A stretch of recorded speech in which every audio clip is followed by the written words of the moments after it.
On this video, I want to talk about 6 areas of emotions.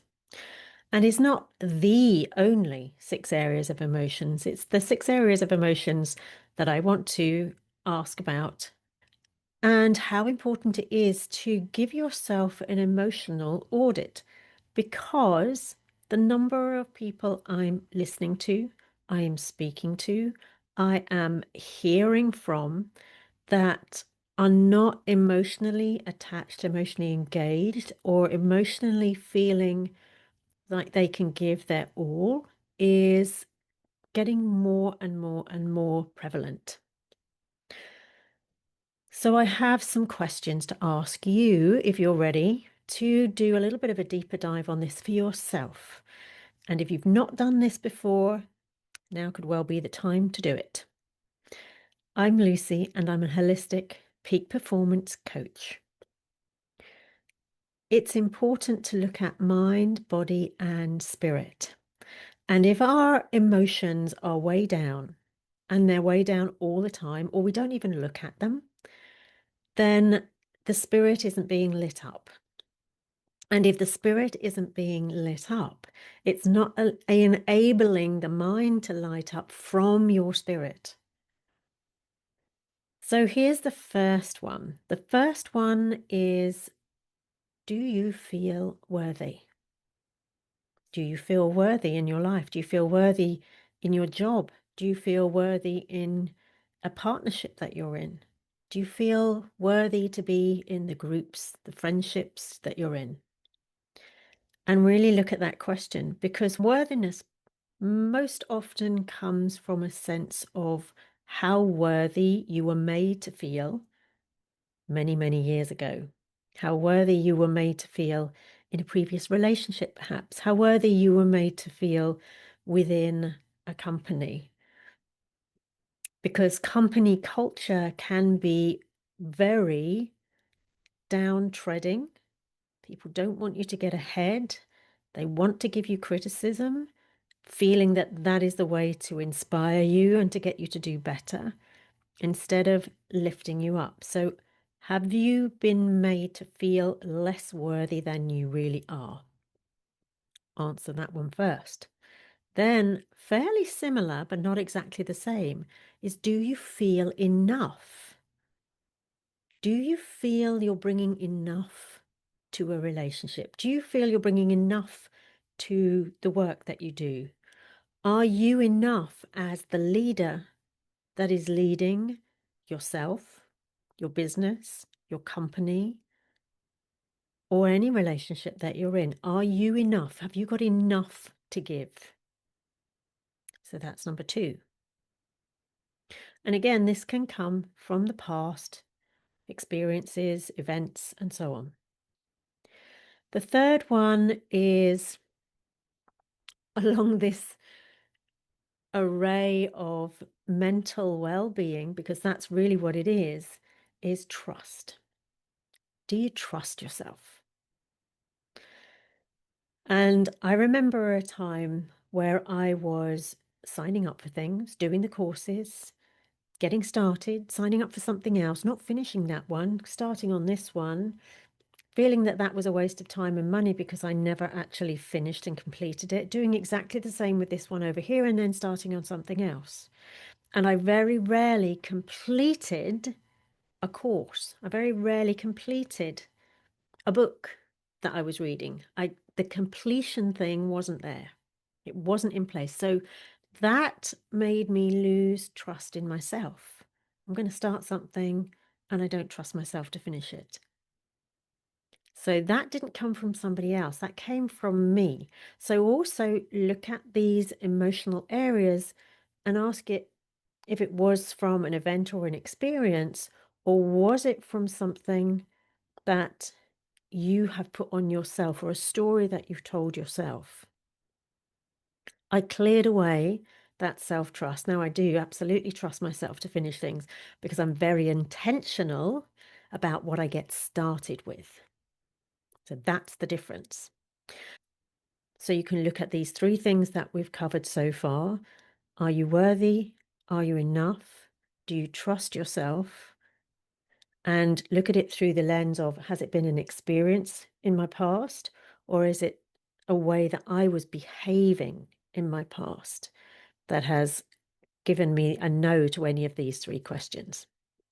The fourth question, or the fourth area of the emotions, and this is also going to help you with peak performance in the end, because if you get in touch with those emotions, you're going to be able to perform better. So the fourth one is, do you value yourself? Do you value yourself? If you had to put a price on what you bring, could you do that? Could you say, okay, well, if I have these skills and I have this knowledge, if I put a course together, what value would I put on that? Because I know I bring value. If I make a post, I know that's valuable for other people. Do you know it's valuable? And in what way is it valuable? And how valuable do you feel? Do you value yourself? To what level do you value yourself? The course idea with, if you presented your skills within a course, how much value would you put on that? What price tag you would put on that? Helps to, in some way, if you don't know, then you possibly don't know your value. If you know exactly how many hundreds or thousands of dollars or pounds you would put on that course, and then you look at it and you go, I don't know if I'm worth that much. Or you look at it and you go, I'm probably worth more than that. Then you either don't know your value, you're not sure, you undervalue yourself, or you've got that one nailed. So then the fifth area is belief. This is one, oh my goodness, I struggled with this one for a very long time. Self-belief. Did I believe in myself? No, was the answer to this one for me. This was a long time ago, and it came through a relationship breakdown, and I didn't know what I was doing, where I was going, who I was. I just was completely at a state in my life where I was lost. And so if somebody says, Lucy, do you believe in yourself? I would say, no. It would just be a definite no. I don't believe in myself, because I had allowed the person to make me feel less than I was, and to not believe in the talents, the strengths, the values that I had to bring forth into the world.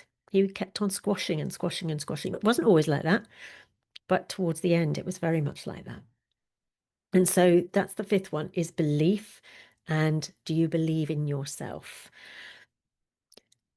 And I would say this last one is an interesting one, because again, this is part of what I coach people on, and it's a very important part of the process, is, do you love yourself? Do you love yourself?